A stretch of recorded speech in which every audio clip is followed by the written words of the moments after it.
Okay, so this is Lecture 8 of Josephus, Historian, Hero, and Traitor by Rabbi Lawrence Troster, and it is January the 28th. Okay, so this is a slightly attenuated lecture because of my car accident, for the record.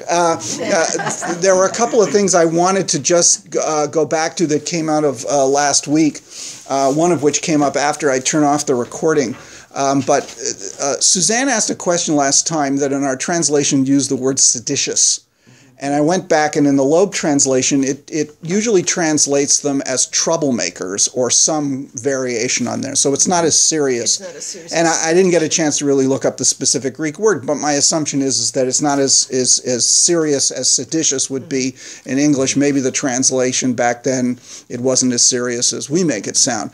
The other thing was that Robert brought up at the end of the, again, I checked it because it was after I turned the recording off, about why was the in Caesarea when the guy started doing the birds in front, and I made the assumption it was a pagan sacrifice, and Robert pointed out in the note to our text that in fact it was much worse than that.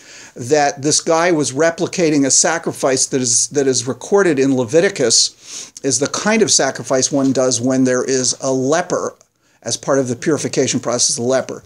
Now, why was this particularly let's assume for the moment it's a true report that this pagan knew about this law in Leviticus, which I find fascinating in and of itself. But the reason why this would be so insulting is he was implying that the Judeans, the Jews, were descendants of lepers. Or were lepers, but it goes back to an anti-Jewish polemic that had been around already for several hundred years by this point, starting in Alexandria. For those of you who come to my Sinai class, that's what we talked about this past Shabbat, that the Jews were descended from a group of lepers and other sick people who were expelled from Egypt by a pharaoh. In other words, our story of the Exodus became, as Judaism became more widely known, especially in Greek-speaking areas through the Septuagint translation, the story of the Exodus became widely known. And amongst some native Egyptians in Alexandria, they were horribly insulted by the Exodus story, and therefore they concocted a counter-Exodus story, an anti-Exodus story, which they, in effect, and it's quite elaborate, and that the Jews, in fact, the Judeans, and Moses was a kind of dissident priest, and he led these, some figures go up as high as 250,000. The Pharaoh decided to expel all of these sick people and lepers because of an oracle, and they go to and found Jerusalem and build the temple. And in fact, what's interesting is that the only evidence we have for this story in its earliest formulations is in Josephus. In other words, in his book Against Apion, which is not one we're going to read, it's a polemic against Egyptian and Greek authors who are attacking the Jewish people. And he quotes an Egyptian priest who we either lived during the time of the first Ptolemy or the second Ptolemy in Egypt, at the beginning of the Hellenistic period, who wrote a history of Egypt, of which we only have pieces of. There's some other works that he wrote that we have available. A guy by the name of Manetho. And Manetho, in fact, his history of Egypt became well known because it established the dynasty structure of the history of Egypt. In other words, when you look at the history of Egypt, they will refer to a period in the such and such dynasty. Modern scholars have also divided up Egypt into the Old Kingdom, the Middle Kingdom, and the New Kingdom. So it was Manetho who established that. And in the process of this, he writes this anti-Jewish polemic. So Josephus quotes it extensively, and then quotes later people who basically pick up the same story, mostly Alexandrian Greek historians who repeat it in a variety of different versions. And it goes all the way down to it gets picked up by certain Roman historians. So after Josephus's death, Tacitus mentions a version of it. So it forms the basis of the core of the anti-Jewish polemics that come out of Alexandria, which unfortunately this anti-Jewish literature gets absorbed by the Christian church and provides some of the early anti-Jewish polemics in some Christian anti-Jewish writings when the Christian community becomes in conflict with the Jewish community. Where in Josephus does Josephus quote this? It's in his work Against Apion, which is the last of the works in our translation here. Is Apion the source, the origin? No, Apion was why the work is called Against Apion, we don't know, but Apion was a member of the Alexandrian delegation when Philo went with, when there were riots in the 40s. And Philo was the head of a delegation of Jews from Alexandria to the Emperor Caligula. There was a delegation of Egyptians and Greeks from Alexandria, and Apion was one of them. He was an author. He wrote a number of works, but he wrote this anti-Jewish polemic. Again, the only text we have of Apion is what Josephus quotes, but he's just one of a half a dozen authors that Josephus quotes in his work, which is called Against Apion, but it isn't particularly against Apion, it's against all of them. So he's defending the Jewish people, and most of the people he quotes, we have no other sources for it. In other words, their works have not survived except in Josephus, which is why he's also another important, valuable for the study of the relations between Jews and Gentiles in the Second Temple period. By the way, there was also a Philo-Jewish literature, which was earlier, that the early encounters between Jews and Greeks actually produced literature that was quite favorable. I think some historians trace the change to the time of the Maccabean revolt, which the Greeks didn't like, obviously. But it probably went a little early. I mean, the Egyptians obviously didn't like the story of the Exodus, so in fact it has its roots a little earlier. So that's a bit of a digression, but one that I thought you'd find interesting. Yes? Can we take another 2 minutes? Yeah, sure. Yeah. This is a bit of an attenuated class anyway, so it's all right. This suicide pact that Josephus writes about, takes place at Masada. Is this the only source that we have? Yes. Yes. There's no Roman sources for it. Do we know who he's quoting?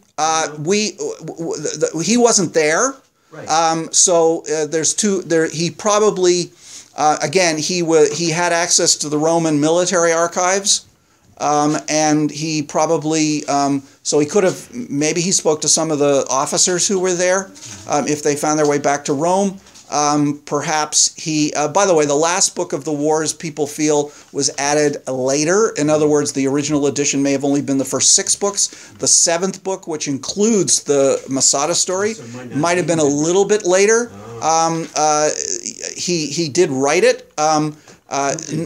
Josephus did write it, although some people see a much bigger hand of somebody else in there. In other words, there are places in Josephus where some historians believe he's quoting other sources almost directly, as opposed to utilizing them, and they didn't footnote in those days. So there's a possibility that the last chapter of the Wars was not really as extensively written by him. But the point is, there were refugees he could have talked to, accounts of it. But we know that the famous speech of Eleazar ben Yair, urging his followers to commit suicide, he probably completely, made it up. I mean, there's no evidence, in fact, that they did commit suicide. The evidence that supposedly was found at Masada by the archaeologists has been questioned, saying no, it's not necessarily evidence of that. In the story that Josephus creates, he has them all draw lots as to who's going to kill all the others, and what they found in Masada were lots. with Eleazar ben Yair's name. So as my professor once said, they could have been for like, who's going to cook today? You know, I mean, we don't, you know, there's no, you can't say for sure these are the lots mentioned in Josephus' story. So we just have no idea what happened at Masada. So historians, is there an agreement whether it probably did happen or probably didn't? I don't know. I can't tell you. I'll find out. Okay. But from what I heard, and again, I'm not up on the most recent, is there's a lot of questioning as to whether it happened or not. A lot of doubt. Okay? Okay. Anyway, Robert, yeah. Oh, yeah, sorry, Robert. Going back to the letter. You really want to do this now? I just want to state that to the opprobrium of the Orthodox, it has always been, or for a long time been, my attitude that Moses was a little prone to slap. Yeah, I know, yeah. And the reason I state that is when he came down from the mountain the second time with the tablets, the children of Israel recoiled. They only came back when Aaron said, "Do not recoil from him," and then he covered his face with a veil. That word is only used 7 times in the entire Torah, only in this bit, and the children of Israel never saw his face again. Yes, yes, I understand that. So there's different interpretations as to what happened to him, by the way. Okay, let's get back to this. What I really wanted to do, in fact, was to go today to what happens after they've basically kicked out the Roman garrisons. they being The people in Jerusalem, right? In other words, what eventually happens with all this back and forth with the riots and various things is that eventually they overwhelm the garrison, and Florus has to flee, right? And the initial thing, of course, was that they wanted to send an ambassadors to Nero, the people who had, you know, the leaders of what had happened, because again, you're dealing with different groups. You have those who are like Herod Agrippa II and probably the vast majority of the nobility and the priestly establishment who really want to stop what's going on. They're terrified, as you saw from Herod Agrippa's speech, of open war with Rome, because they know what will happen. And of course, they're the one. A lot of them, of course, worked with the Roman government, so they want to really stop things. There are people who you might call are the moderates, who are really angry at Florus and want to get rid of him. They're not necessarily want to revolt against Rome, but they're really angry for good reason over the way Florus has what he did, causing the deaths of all those people and just his corruption and his raiding the temple treasury. I mean, he just was terrible, absolutely terrible. So they want to send a delegation to Nero to say, you know, replace this guy and let's leave it at that. But then by this point, of course, you already have people like the Sicarii have come in, and then they leave to go and capture Masada. And basically they just stay there, by the way. And the moderate rebellion basically takes over, so to the point where Agrippa and Bernice feel, you know, they're endangered by the people who are revolting, and so the moderates, for the you might say the peace party, a lot of them flee the city essentially, and what happens is that Jerusalem, they're now in open revolt. The question is, what's going to happen next? And what happens next, and all of this, by the way, occurs from around, the whole thing starts in April of 66. That's when the riots break out in Caesarea. Herod Agrippa comes back to Jerusalem. This is April, May, in the month of Iyar. And then from Sivan to Av, which is May, June to July, August, This is when all of the riots break out, the massacres, the attack on the garrison, the driving out of the garrison, and Agrippa and Bernice flee to the Galilee, and when Masada got captured by the Sicarii. So now we're around in Elul, August, and what happens between now and October through Tishrei is that the Romans in effect come to put down what's happening. And they come, again, you have to understand, Judea is a sub-province in the larger province of Syria. So, in the large provinces, like Syria, you have a governor and you have a military head, the head of the military forces. So, the head of the military forces of a guy named Cestius Gallus, he's called the legate. The legate is the head of the military forces. Now, A quick question. Yeah. Agrippa and Bernice flee to Galilee. Yeah. Agrippa is Roman? Agrippa, no, he's Jewish. He's a great-grandson of Herod the Great. He's Herod Agrippa II. His father was king in Judea for several years. He is king in one of the neighboring provinces, and he is an ally of. He's an ally of the Romans. He doesn't want this to happen. He's not in, and he's well respected because he is a member of the Judean royal family. All right, his father was extremely well respected and loved. In fact, the death of his father relatively after a few years and the return back to direct Roman rule is like one of the underlying causes of the rebellion 20 years later. Okay, so Cestius Gallus is the legate, and the legate is the head of the military forces. What you have to understand is that the garrison forces in Jerusalem and in Caesarea were not what we would call part of the regular Roman army. In other words, there are different levels in the Roman army of what you might call the professionalism of the troops. The highest level are the legions. Each legion is about 6,000 men, subdivided into cohorts. Each cohort is led by a centurion. So when you hear someone is called a centurion, it means they are a senior officer in a legion. And there are no legions that are, at this point, stationed in Judea. And now remember, the headquarters of the Romans was Caesarea.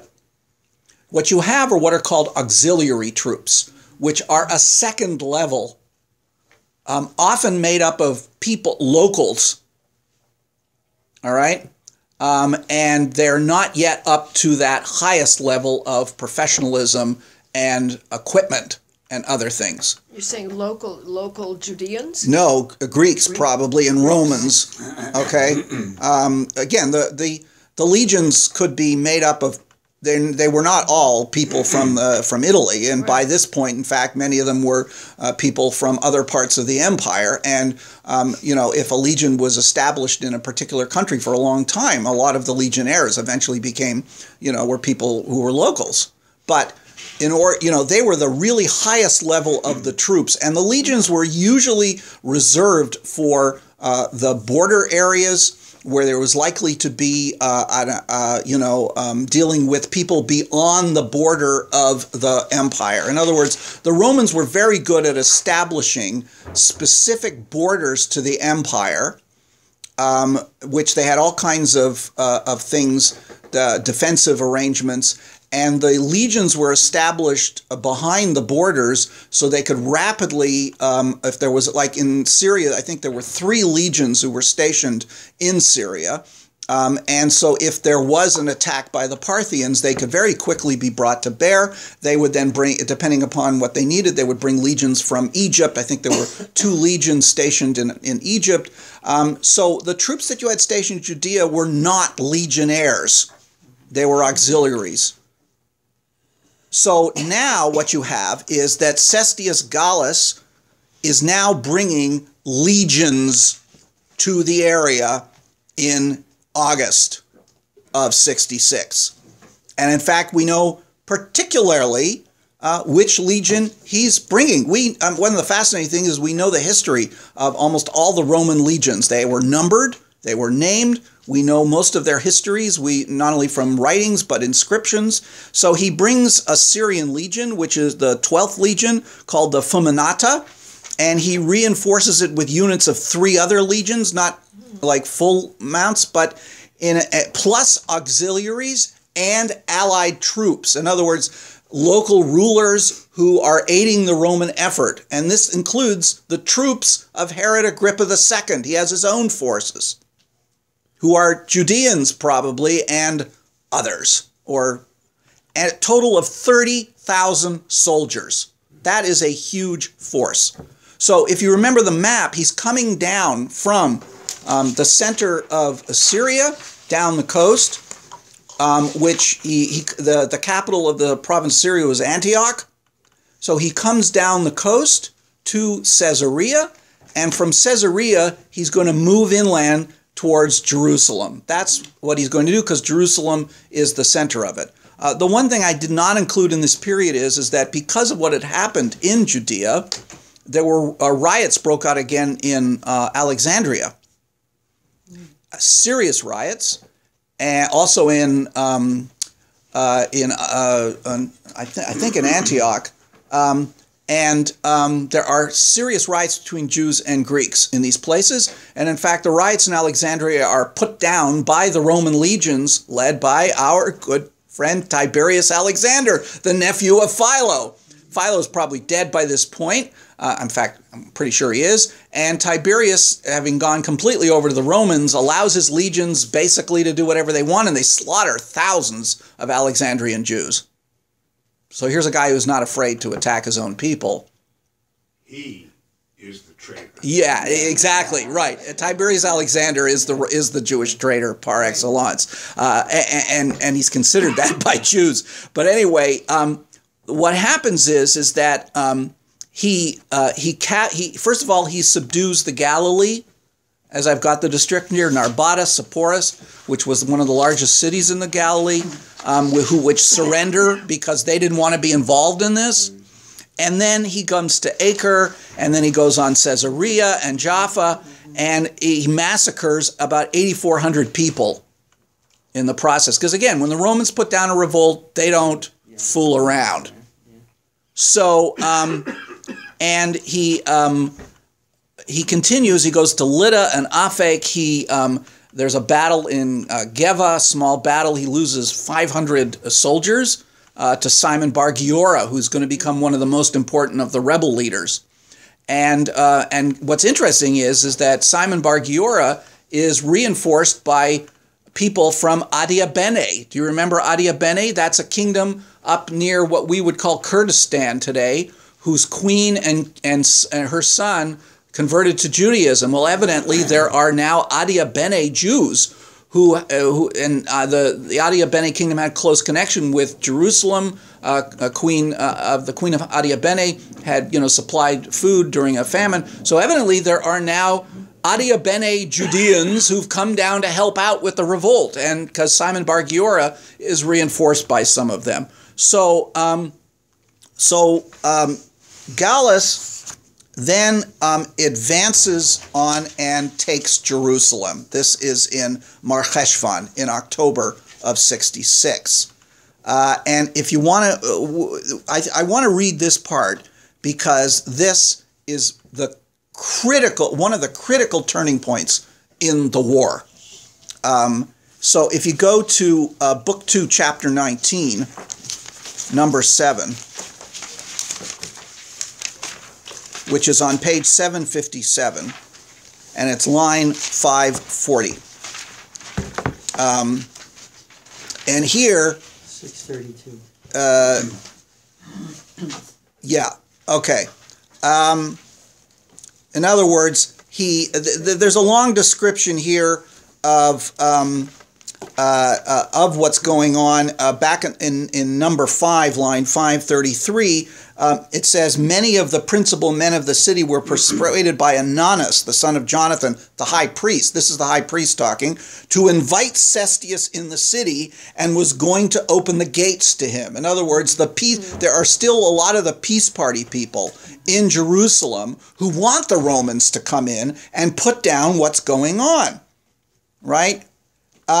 And so, but the problem was that Ananus was the people who were more serious about the rebels perceived that he was going to open the gates, and he threw them. They got thrown down from the walls, and were forced out of the walls into their houses.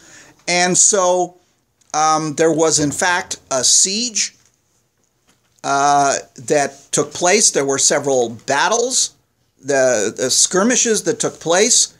And in number 6, line 538, many of the rebels or troublemakers, however you want to do it, decided to leave the city.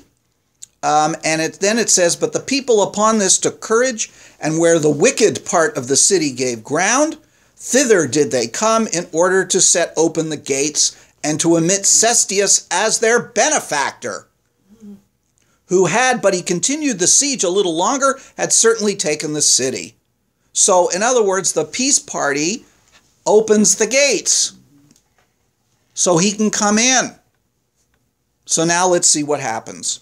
So who'd like to read starting line 540? Well, I'll read. Go ahead, Sam. It then happened that Cestius was not conscious either how he besieged, despaired of success, how the besieged despaired of success, nor how courageous the people were for him. And so he recalled his soldiers from the place, and by despairing of any expectation of taking it, without having received any disgrace, he retired from the city without any reason in the world. This is like unbelievable. He's captured the city, and for some reason, and he's got 30,000 men, regular legionnaires plus auxiliaries and everything. There's no way that he could be defeated, but for some unknown reason, he decides to retreat from the city with his army. This is like one of the stupidest things that a Roman commander ever did in the history of the empire. Seriously. Go on. That when the robbers perceived this unexpected retreat of his... Notice the translation says robbers. Again, the word in Greek is the brigands. In other words, the rebels. Go on. They resumed their courage. They resumed their courage and ran after the hinder parts of the army, and destroyed a considerable number of both their horsemen and footmen. And now Cestius lay all night at the camp, which was at Scopus, and as he went off further next day, he thereby invited the enemy to follow him, who still fell upon the hindmost and destroyed them. They also fell upon the flank of on each side of the army, and threw darts upon them obliquely. Nor durst those that were hindmost turn back upon those who wounded them behind, as imagining that the multitude of those that pursued them was immense. Nor did they venture to drive away those that pressed upon them on each side, because they were heavy with their arms, and were afraid of breaking their ranks to pieces, and because they saw the Jews were light and ready for making incursions upon them. So this is the picture. He has retreated up to Mount Scopus, right, which is one of the highest points around the city that overlooks the city. And from there, he's making his retreat away from Jerusalem back towards Caesarea. Now, because of the nature of the geography, the valleys, right, the rear part of his army, which is always where the slowest, the baggage, the wounded, are being constantly harassed and attacked by the rebels. And the Romans are weighed down by all of this, and the fact as the legionnaires would be wearing armor, which the rebels didn't have, probably. Okay? So, again, what the Roman legions are most effective when they work together. I mean, the Romans, when the legions fought, they fought like a machine. And they really were unstoppable. But like anything else, if you break that, chaos occurs. All right? The structure is No, it wasn't the phalanx. That was the Greek form. The Roman legions, formations were a lot more flexible than the phalanx. That's why they were able to defeat the phalanx. The phalanx was like a tank bristled with spears. The Romans, they would march in what we would in square formations. They would the ones in front would lock their shields together, and then what they had were two weapons. One called the pilum, which was a short spear for throwing with a flexible, with a fairly thin near the tip. So by throwing it at the enemy, if it pierced the enemy, fine. If it hit their shields, it would then bend down, which caused it to drag, which means they had to throw away their shields. Once they had thrown the pilum, they would charge with a relatively short sword to stab. And so it was an incredibly powerful, and then they could come back into formation.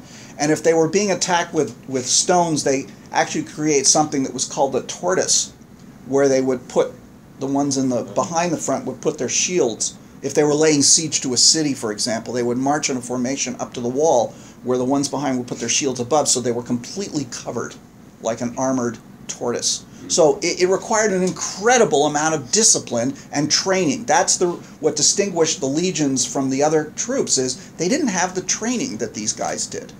That's why the Romans were so unstoppable in many ways.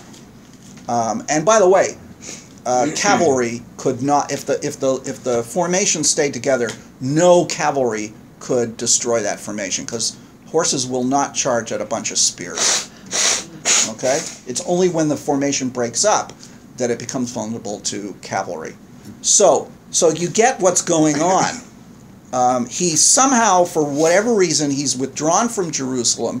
He's retreating, and the Jews are attacking him from all sides. Because they can't really march back in that kind of formation. They're probably spread out. This is where the geography and, in fact, their sheer numbers were at a disadvantage to them. All right, read on. And this is the reason why. And this was the reason why the Romans suffered greatly, without being able to revenge themselves upon their enemies. So they were galled all the way, and their ranks were put into disorder, and those that were thus put out of the ranks were slain. Among them was Priscus, the commander of the 6th Legion, Longinus, the tribune, and Emilius Secundus, the commander of a troop of horse. So some of the senior officers were killed in this retreat. And of course, when the officers are killed, it again begins to create disorder in the troops. Go on. So it was not without difficulty that they got to Gabao, their former camp, and that not without the loss of a great part of their baggage. There it was that Cestius stayed 2 days, and it was in great distress to know what he should do in these circumstances. But when on the 3rd day he saw a still greater number of enemies, and all the parts around him full of Jews, he understood that his delay was to his own detriment, and that if he stayed any longer there, he should have still more enemies upon him.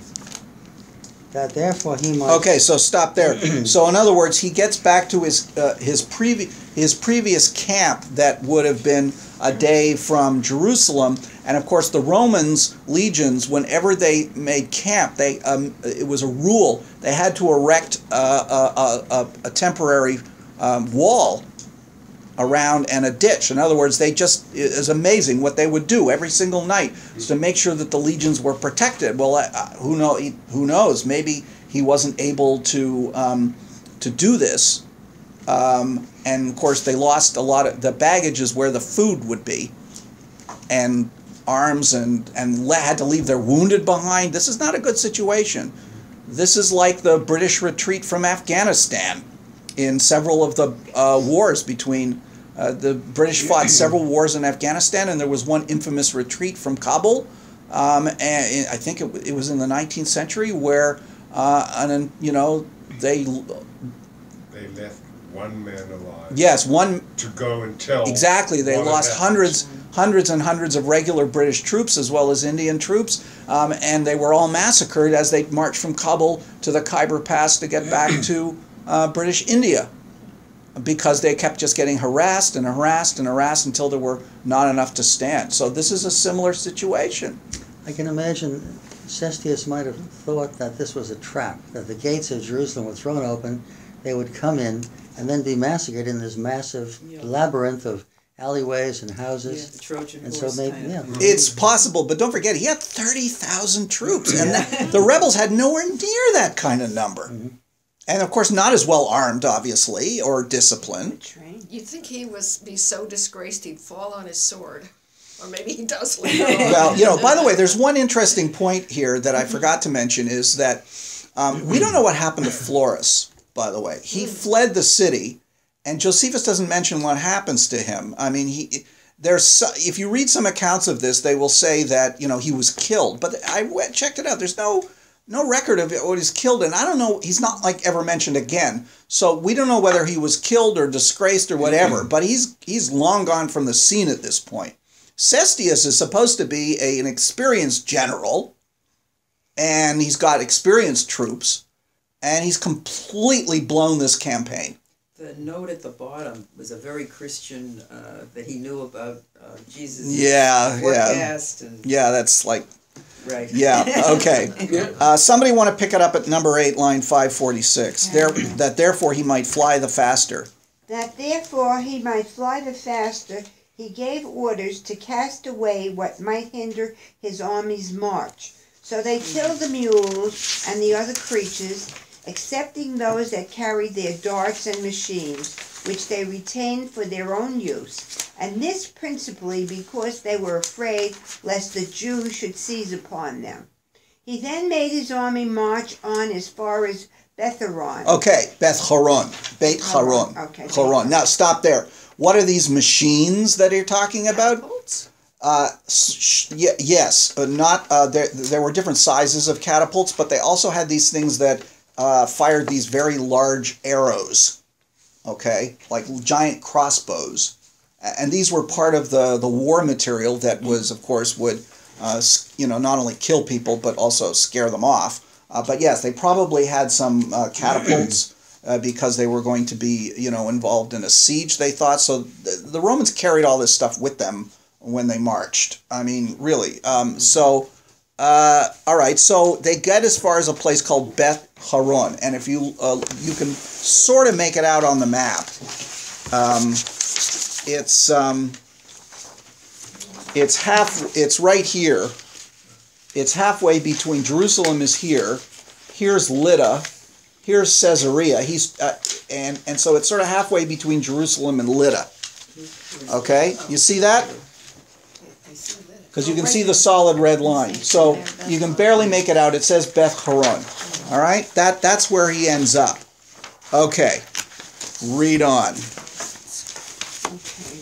Now the Jews did not so much. Now the Jews did not so much press upon them when they were in large open places, but when they were penned up in their descent through narrow passages, then did some of them get before, and hindered them from getting out of them. And others of them thrust the hindermost down into the lower places, and the whole multitude extended themselves over against the neck of the passage, and covered the Roman army with their darts. And this translation says arrows. So you get the point. In an open area, the legions have the advantage. In the narrow passages where they can't make formation and they're marching in smaller ranks through these valleys, the Jews could send some in the front and the back and the sides and rain down arrows on them. Undoubtedly, since the Romans had left their baggage, they left behind a whole bunch of arrows and bows and all kinds of military equipment that they seized. Go ahead. In which circumstances, as the footmen knew not how to defend themselves, so the danger pressed the horsemen still more, for they were so pelted that they could not march along the road in their ranks, and the ascents were so high that the cavalry were not able to march against the enemy. This is a critical point because the cavalry would be used to scatter, should have been used to scatter the formations of the Jews because that would drive them out of the way. But because it was so steep, the horses could not go up the hills, and they became particularly vulnerable to the arrows that are coming down. And of course, if a horse gets hit by an arrow, it's going to panic, it's going to start flailing around, and that could cause further panic and damage to people. All right, go on. The precipices also, and the valleys into which they frequently fell and tumbled down, was such on each side of them that there was neither place for their flight, nor any contrivance could be thought of for their defense, till the distress they were at last in was so great that they betook themselves to lamentations, and to such mournful cries as men use in the most utmost despair. The joyful acclamations of the Jews also, as they encouraged one another, echoed the sounds back again, these last composing a noise of those that at once rejoiced and were in a rage. So, in fact, this instead of joyful acclamations, this translation says war whoop of the Jews. Okay? And so you see the Roman forces are now becoming demoralized. They are losing their discipline. And in ancient times, you know, because armies had to fight in groups, well, actually, it's still true to this day. If they lose heart and one begins to run, they all begin to run. I mean, that's, you know, that happened in massed armies up until the First World War. Well, even then, right? I mean, you know, if you've read The Red Badge of Courage, you know that that's what happened in the Civil War. They had to fight in a mass, and if somebody starts running, it can cause the entire regiment to run. And when they do that, they throw their weapons down and they just go as far away as possible. And this is a very typical behavior in a battle. And that, of course, is what usually caused the most casualties, because then once breaking ranks, they become a lot more vulnerable. All right, read on. Indeed, these things were come to such a pass that the Jews had almost taken Cestius's entire army prisoners, had not the night come on when the Romans fled to Beth Horon.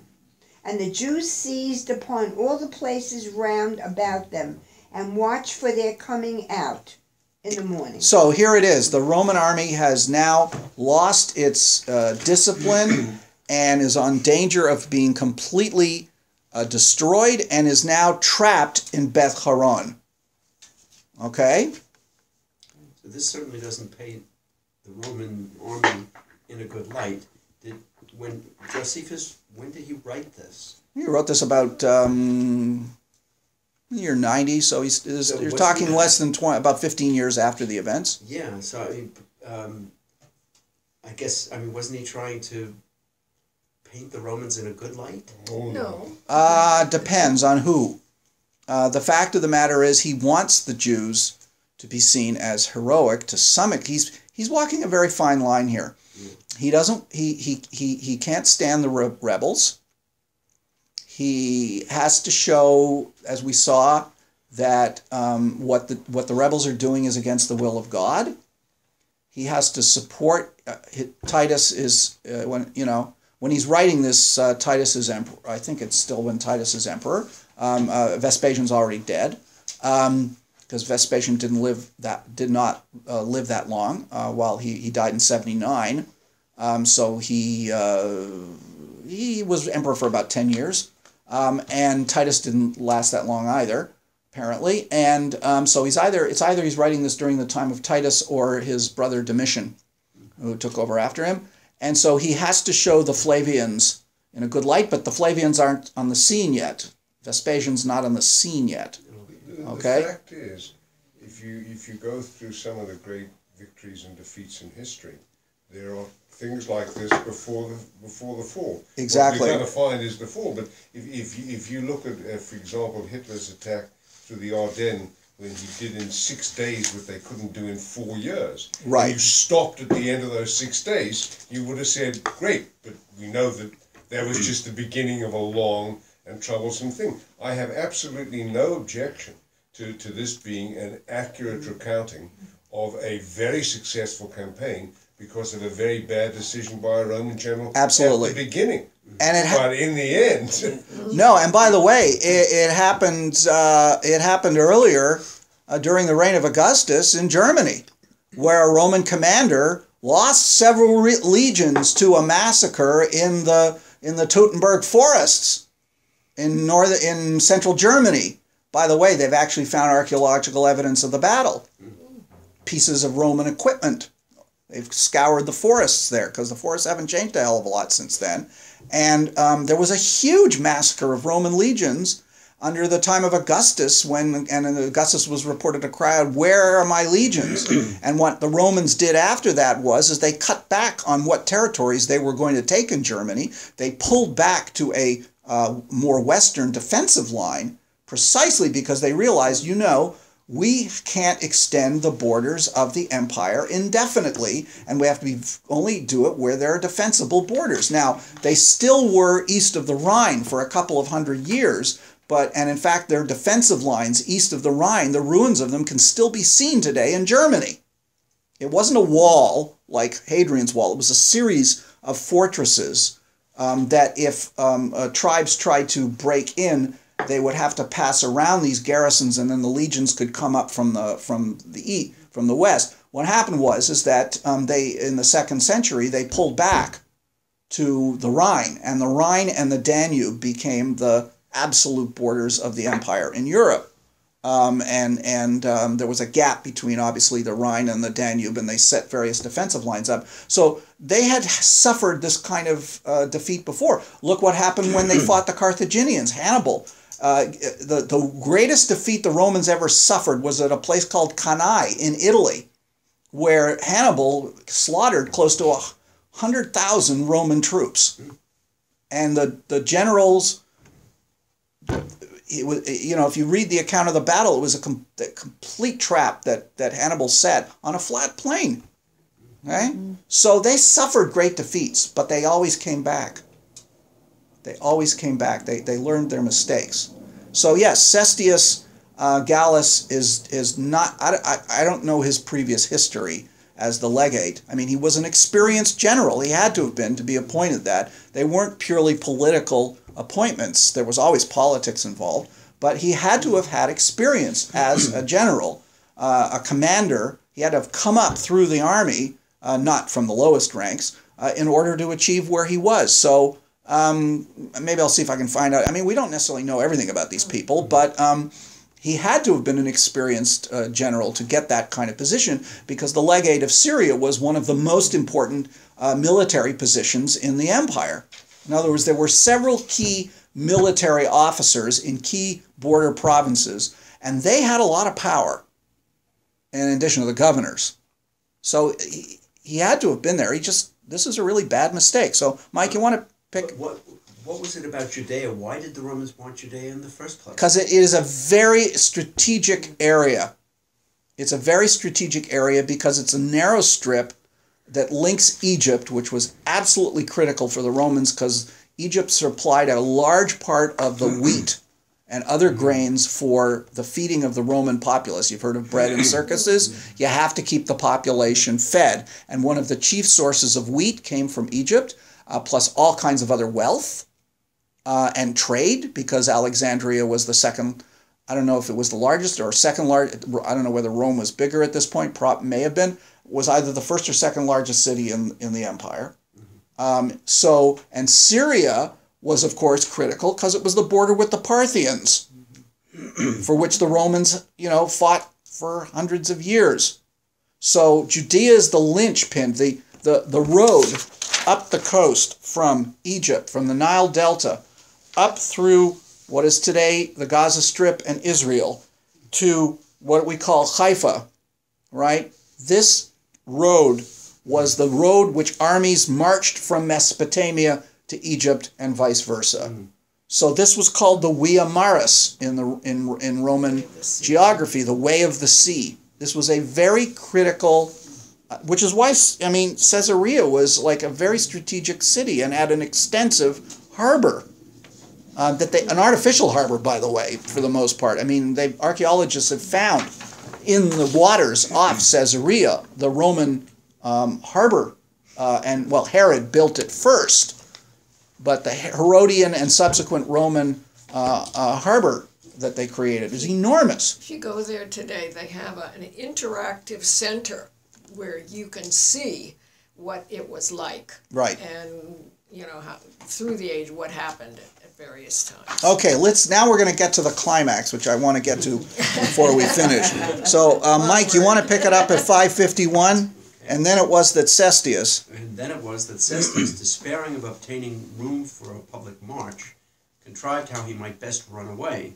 And when he had selected 400 of the most courageous of his soldiers, he placed them at the strongest of their fortifications, and gave order that when they went up to the morning guard, they should erect their ensigns. ensigns, Okay. flags. Okay. That the Jews might be made to believe that the entire army was there still. Okay, and what this one is a little better. He posted them upon the roofs with orders to shout out the watchwords of the camp sentinels. So he's trying to, It seemed like subterfuge, right? It's like people, when an army wanted to escape, they would light their campfires and then they would sneak away and leave the campfires burning so the people thought they were still there at night, and when by the morning they realized they'd left. Go on. While he himself took the rest of his forces with him and marched without any noise 30 furlongs. But when the Jews perceived in the morning that the camp was empty, they ran upon those 400 who had deluded them and immediately threw their darts at them. Javelins. And slew them, and then pursued after Cestius. But he had already made use of a great part of the night in his flight, and still marched quicker when it was day, insomuch that the soldiers, through the astonishment and fear they were in, left behind them their engines for sieges, and for throwing of stones, and a great part of the instruments of war. Here it's translated as battering rams, catapults, and most of the other machines. Yeah. These are descriptive of what the word should be. Yep. So the Jews went on pursuing the Romans as far as Antipatris. After which, seeing they could not overtake them, they came back and took the engines and spoiled the dead bodies and gathered the prey together with which the Romans had left behind them, and came back running and singing to their metropolis. Okay, get the point. Antipatris here's Beth Horon, and I think Antipatris is on here as well. Yes, it's up here. So Beth Horon, Lydda, Antipatris going back to Caesarea. Yeah. Okay? Everybody see that? Okay. While they themselves lost a few only, but had slain of the Romans 5,300 footmen and 380 horsemen. This defeat happened on the 8th day of the month, Dias, Which is Mar Cheshvan. in the 12th year of the reign of Nero. Okay. This seems like a fiction. No. On the contrary. It's considered one of the worst military defeats in the history of the Roman Empire by a rebel province. The Romans lost 6,000 legionnaires and many more wounded, and the Legio 12th Fulminata lost its eagle. Whoa, that's What's called the Aquila. Every Roman legion carried an eagle, which was their sacred object, which was the heart, the emblem of the legion. Were you reading that, Rabbi? It's not here, but we know from other sources. The eagle was where there were special troops that protected it, and for a legion to lose its eagle could cause them to be stricken from the list of legions. It was considered a holy object. It was the thing, and similar in the Napoleonic Wars. The regiments, the English and the French regiments, had their colors. And the King of England would touch and bless their colors of the regiment, and they were very carefully guarded by special troops. And and in Napoleon's army, he replicated the Romans and created eagles for his regiments. And to capture an eagle was considered one of the highest things that a British soldier could do. And I think during the course of the war, maybe a half a dozen times they managed to capture an eagle, because they would fight fiercely to stop it. All right, and it was a disgrace to the regiment, and the regiment could be disbanded if it lost its colors or the eagle. There's, of course, a great novel that it was written called The Eagle of the Ninth, which is based upon the idea that the Ninth Roman Legion, which was headquartered in Britain, was involved in an attack into the north and disappeared, or at least that's the basis. I mean, there's some dispute as to whether the Ninth actually lost, but the Ninth seems to have disappeared from the legions list. So there's this great novel that was written for young people. A couple of bad movies were made of it in the last 5 years, where this young man whose father was a legionnaire, a centurion in the Ninth, and was lost in this, goes north to try to recover the Eagle of the Ninth. And the author who wrote this, I think in the 40s, I'm forgetting her name, actually based it on the fact that a Roman eagle was found in England in an archaeological dig. And so she theorized this was the Eagle of the Ninth that had been returned. It's a great story. If you ever read it, it was meant for teenagers, but it's a wonderful historical novel. I read it and I loved it when I was a kid. And it's based on this idea that the Ninth was destroyed and lost its eagle, and as a result was never reconstituted. And that happened. So here it is. The 12th Legion lost its eagle. And what happens is that Gallus essentially abandons and goes back to Syria. But they lost only a few? That's probably an exaggeration. No, they lost, what? That 6,000 troops? No.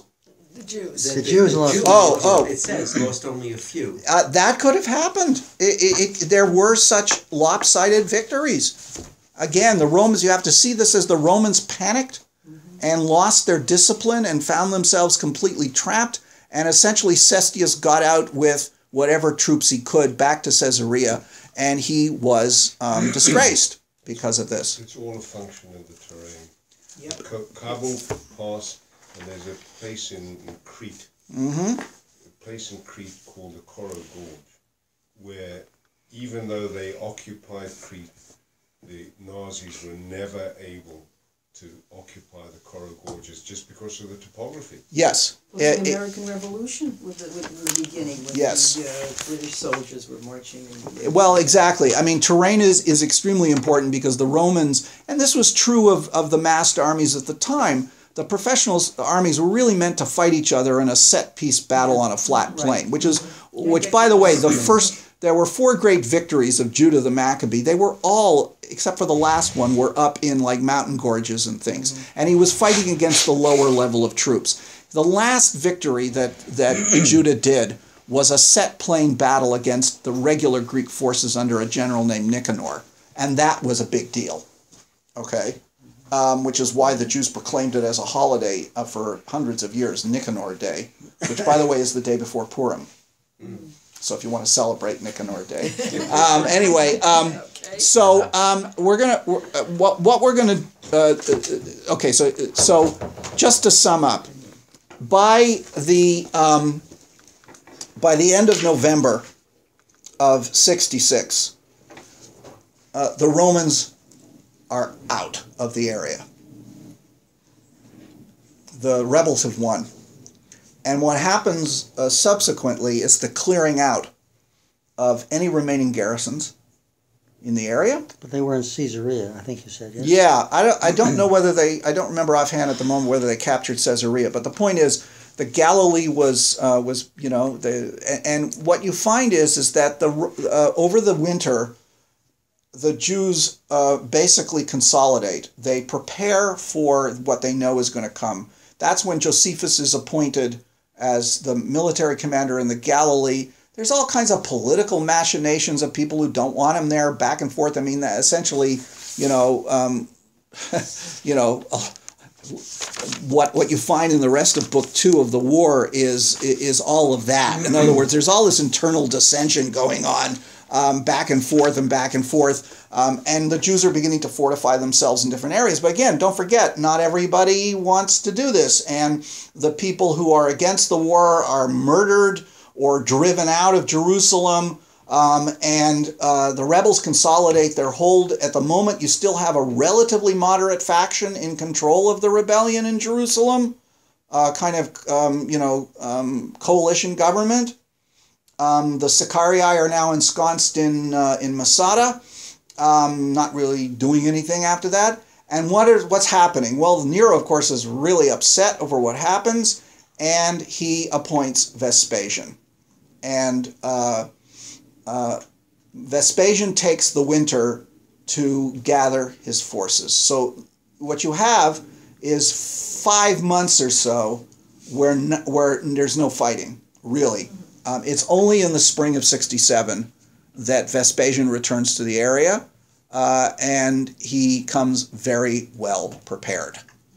And that's when the second stage of the war is. So I'm going to stop it right there for the moment, unless anybody has any questions. Okay. What are we going to